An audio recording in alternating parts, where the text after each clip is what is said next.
વડોદરા શહેરમાં પોલીસના સબ સલામત હૈ ના દાવાઓ દિવસે ને દિવસે પોકળ સાબિત થઈ રહ્યા છે।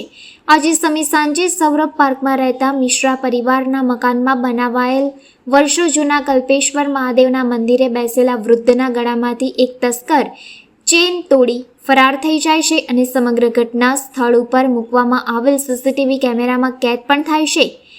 ચેન સ્નેચિંગની ઘટના બનતા વિસ્તારમાં રહેતા લોકોમાં રોષ જોવા મળી રહ્યો છે। સમગ્ર ઘટનાની જાણ સ્થાનિક લક્ષ્મીપુરા પોલીસ મથકમાં કરવામાં આવતા પોલીસ કાફલો ઘટના સ્થળે દોડી આવી માત્ર ને માત્ર હવામાં હવાતિયા મારતો નજરે પડે છે। સૌરભ પાર્ક સોસાયટીના રહીશો બધા ચિંતિત છે, કેમ કે અત્યારે જે ઘટના બની છે થોડી બિહાવણી કહી શકાય કે ભાઈ આવી રીતે બહાર બેઠા હતા અને ચેન સ્કેચિંગ થઈ ગયું છે।